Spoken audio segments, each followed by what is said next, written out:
This is Coffee Number 5. I'm your host, Lara Schmoisman.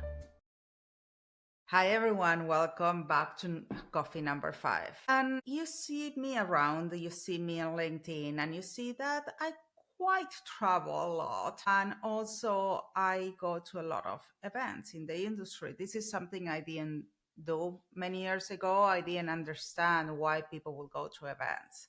And then as I got invited to one, I really got hooked. And I was like, wow, you can learn in these events. And on top of that, you can get to meet with people and you make relationships. And there's so much, and you get to know about new products, and depends on the event that you go and from different segments of the industry. So different industries, it's amazing that there's so many events and at the same time they are different. So as you know, I want always to bring you some news on the different spaces that I work with. And today I want to bring you Joanne. I always do this, you guys. How I keep doing it, I change everyone's name. Joanne Murphy. Welcome, Joanne. You are a Kisaco Research, right? Yeah, no, hi, and nice to meet you, and thank you for having me on the podcast. Yes, I'm Joanne Murphy. I work at Kisaco Research. Yes, you do. You are, nobody knows about Kisaco Research, but they know about Beauty Connect and all the amazing events that you guys cater for different industries, actually. But today we're going to be honing in the next beauty industry that is event that is coming to LA in November, and that you're a huge part of it because you are in charge of content. And something I learned about you today, which I didn't know and I think is fascinating, is that your background in journalism and how you use those tools and that education to be able to bring incredible content. So tell us a little more about that. Yeah, of course. So I have a bachelor degree in journalism. Throughout my time studying for my degree, I was involved in lots of multimedia projects. I had published work as well. And it was always centered around consumer trends, global pressures, looking at what's impacting businesses and health and nutrition trends. So that was really beneficial when coming into the events industry, obviously having that research and content creation background, and then developing that experience with the focus on consumer brands. So in business to business conferences across food and beverages, health and wellness, technology, hospitality. So I had a lot of experience around the consumer brand focused conferences. And then I came into the beauty industry, which is, of course, a really fun one.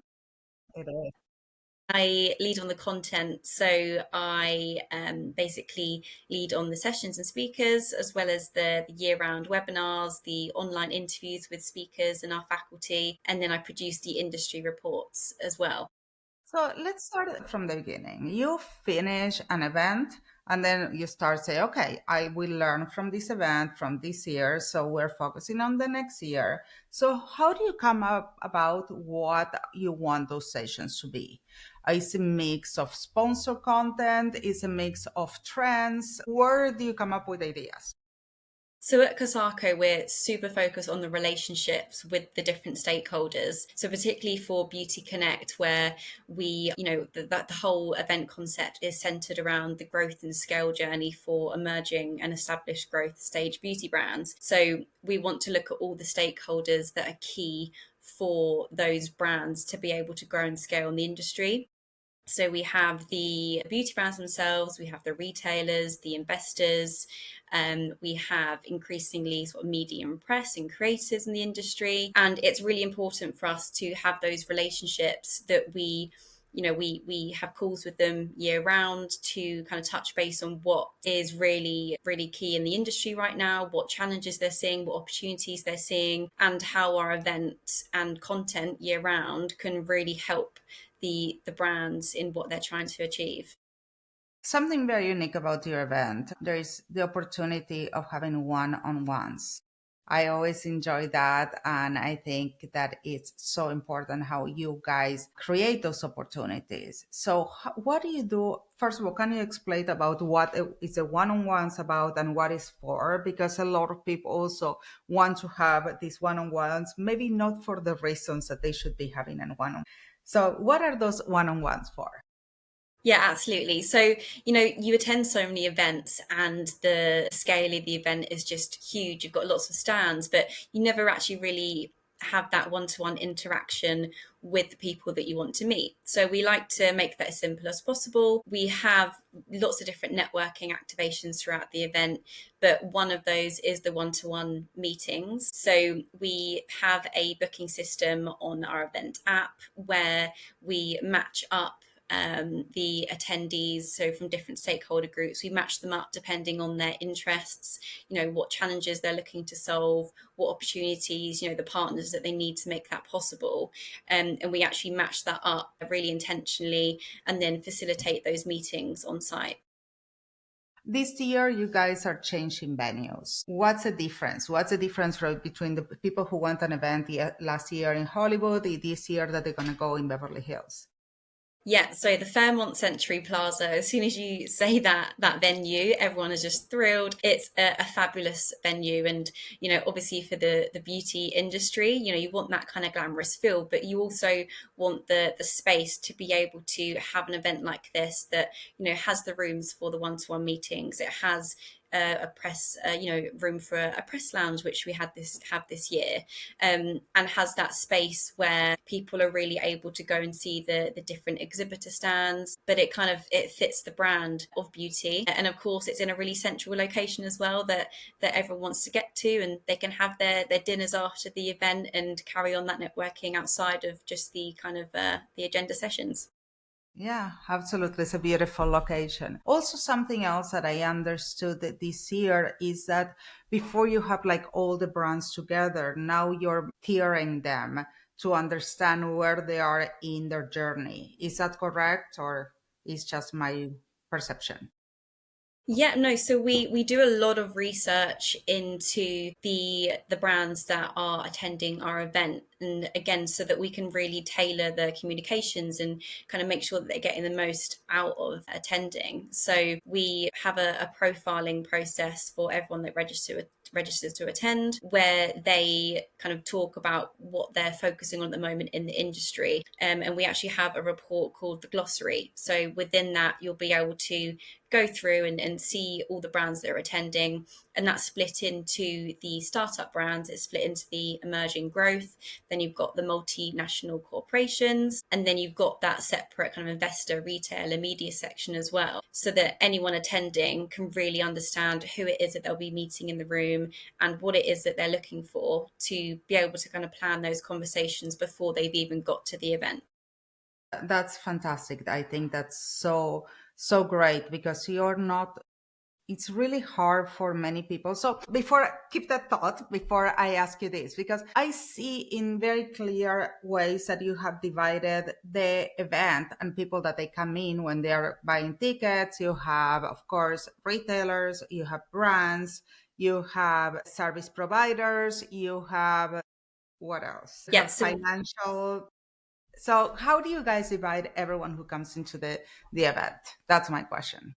Yep, so we have the brands, like you said, we have the retailers, we have the investors, and then we have kind of industry supporting as well. And the way we split it up is, so the service providers, that can be anywhere from kind of technology supporting supply chain, it can be ingredient suppliers, it can be your marketing agencies. And these are all the supporting companies that are helping the brands in their growth journey. So we do split those passes up kind of depending on what their focus is and intention for attending. Okay, because there is, and also you have the sponsors. And I think that this is really important to talk about this because a lot of sponsors are sponsoring for a reason. So how you make sure that your sponsors are getting what they need from this event? Yeah, of course. So, with the sponsors, when you look at the agenda, you can see the kind of topics that we're covering and how it covers, everything from product concept generation to tapping into new markets to building influencer strategy, optimizing supply chain. And, for all of those different phases of a brand's growth journey, we also need the sponsors in the room to be able to provide those solutions to the brands. And they are, all the sponsors that we have are curated to the challenges that the brands have. So, for example, when you're mentioning about all the research that you guys do, and which is I think is fantastic, when you're talking to brands, what are the biggest challenges that you see brands facing? So the key challenges that we're looking at the moment, I mean, definitely e-commerce and the kind of omni world, that is a really key area. So, looking at the growth in online sales that now account for almost 50% of beauty and personal care in the US. That's outpacing the in-store sales. So for those, brands are really looking at the kind of how they can tap into global e-commerce. So how they can use global marketplaces, Amazon, TikTok Shop, to redefine distribution. You've then also got the brands that have been really focused on direct to consumer strategy Mhm. that are branching out into retail. So for example, Refi, which is a UK brand, they've actually just this week launched into Sephora. And that's the kind of journey that we're really focused on supporting. That's great, and also at the same time, so you guys are supporting the partners because me as an agency, I'm partnered with a lot of the same platforms that you guys partners from the sponsorship. And what I realized that a lot of the issues from the platforms is that they they have great technology, but not every brand knows how to use it. And then if they tell you the technology is not working, there is not that easy how to use to the full potential every technology. No, absolutely. And that's why I think having the in person conversations, it allows the sponsors to fully understand what it is that the brands actually need, what might be making them hesitate. For a brand to implement new technology or kind of revamp a whole process, it can be overwhelming. It can take time. It can take investment in terms of cost as well. So the brands can really kind of explain that to the sponsor, the technology providers, and then it can help them actually develop a plan to work together. Yeah, that's great. That's amazing that you guys provide that solution because see a lot of brands technologies. I mean, technology sponsoring and trying to get the attention of their customers, but it's hard sometimes to get a full understanding on what the platform can do for you. Yeah, no, exactly. And I just wanted to say, so going back to the biggest challenges that we're seeing right now in the beauty industry, and what our attendees are really focusing on. So with this really big focus on e-commerce and omni-channel approaches, we do actually have a report coming out, which, as I said, is a big focus for us to support the event. Because as much as we want to curate the best conversations on site, that's only that's one point in the whole year. So to be able to provide our audience with content all year round, we want to carry on those conversations. So we've got a retail ready playbook coming out, and that Amazing. really goes through all of the steps, looking. When is that one coming out? So that should be coming out next week, actually. Oh, amazing. So we're going Yes, to be able to put it in this chapter notes, you guys. that would be And I amazing. have a question. This time, this Beauty Connect, do you have any kind of focus, a theme, something that people can expect to hone in? Yeah, so I mean, I don't mean to keep going back to retail, but it really is a huge growing area for us. So we have Sephora, we have Ulta Beauty, we have Target actually just came on board this week as a speaker as well. So we have these retailers looking at various perspectives and angles for retail conversations. So we have looking Well, at. there's any also categories of beauty that you guys are focusing on in this event? Yeah, absolutely. So tech innovation is a really big focus in terms of the skincare category. So the skincare category is actually the number one on beauty retailers' radar, but also for beauty brands. You've got leaders like Medicate, SkinCeuticals that are really reflecting that demand for high-end clinical offerings. And consumers are really wanting that, the backing from dermatologists, really knowing that they're going to have the results from efficacy-based skincare. And Yeah, another. that's something that we see all around. Like efficacy is so important right now, and the consumers are demanding that information. Yeah. Yeah, exactly. And this is where the labeling and the claims come in as a really important focus point for brands to make sure that they're delivering on what the consumers are looking for, because they're rated now. I'm always say, like, in when I went to school, we always learn about the paid media, owned media, and earned media. Today, I think that there are two more medias. That one is a share media, and that is social media and any way we share content. But also we have a marketplace media that we cannot forget. And I feel that you guys are really incorporating this information by bringing marketplaces into the conversation. Yeah, yeah. So I mean, obviously with the social media, that's a really big focus in terms of founders as well. So founder stories is huge. So looking at founders like Kayali, for example, you've got Mona Katan, who is a huge face on social media, and consumers really buying into the brand with that founder story. And then you've got the social commerce side with TikTok Shop and global marketplaces like that, where they're reaching completely new audiences and touching into the younger consumers as well. And being able to educate them on kind of skincare benefits on social media and through content that way, which is a new brand storytelling and messaging process. Yes, absolutely. So, Joan, let me ask you a question, because what is fascinating for me is that you guys are based, as you guys can hear from Joanne's accent, in the UK, and but also you're hosting events in LA and in different places in the US. So, how this you feel like there is a different cultural interest in different countries, or you feel like it's getting more global every time? So for us, the demand was really there with the US beauty brands being one of the biggest markets. And, our event has been really focused on the more local US brands, but actually increasingly, as you've said, looking at more global marketplaces, we are actually looking at more international brands. For example, in skincare, you've got K Beauty, and that's really big. And we've got a couple of brands attending from that space this year.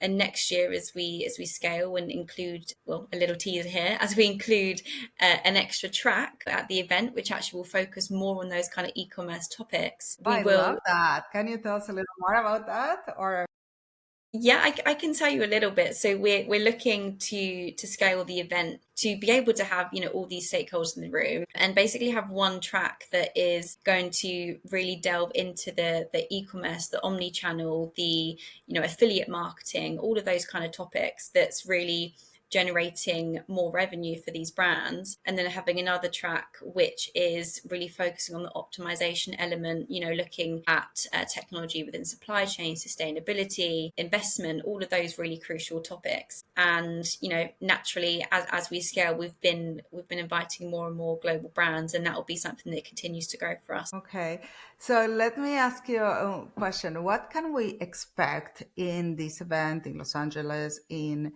November? So at the event, it's a 3 day super high energy event. We have a pre-day, which is more intimate with the kind of more focused workshops. We have opening drinks where we invite the whole audience on that first pre-day.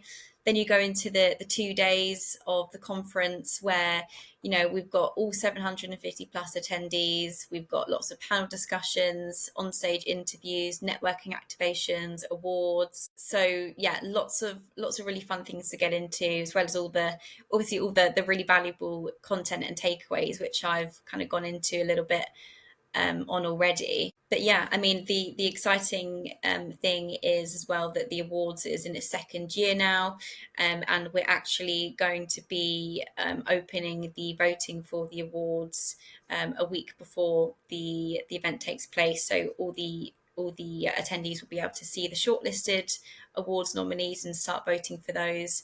And then we'll have the award ceremony on the night of day one. Amazing. So, why brands should attend to Beauty Connect?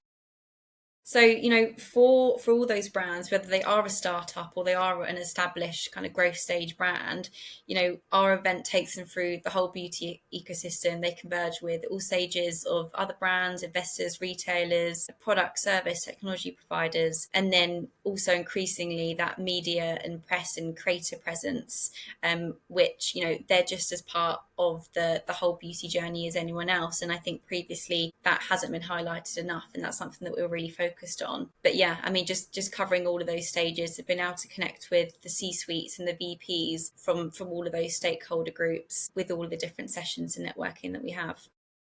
That's an incredible opportunity for brands. And so what service providers and platforms should attend to Beauty Connect?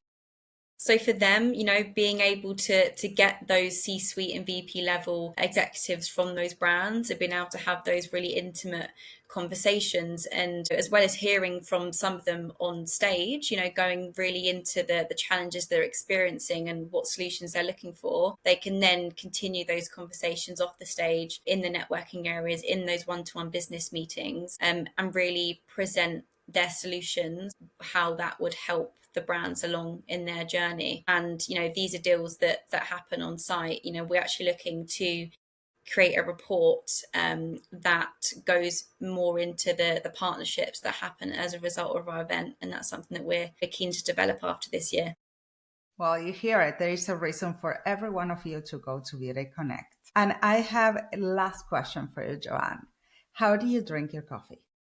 My coffee, I am quite basic actually. I like a cappuccino, and I have it with normally soy milk. Okay, well, hopefully we can have a cappuccino together at Beauty Connect. That Thank would you be lovely. so much for being with us today. It was great having you and to learn more about the event that is coming to town in LA. The dates again, remind us. Yeah, no, I was just going to say thank you. Yeah, we'd love to see everyone at the event on the 3rd to the 5th of November at the Fairmont Century Plaza in LA. We still do have registrations open, so if you want to go to the website, and you can get your tickets there. Okay, well, I hope to see you guys there. Okay, thank you so much, Joanne. And to you guys, I will see you next week with more Coffee Number 5. Thank you, Lara. Find everything you need at larashmoisman.com or in the episode notes right below. Don't forget to subscribe. It was so good to have you here today. See you next time. Catch you on the flip side. Ciao, ciao.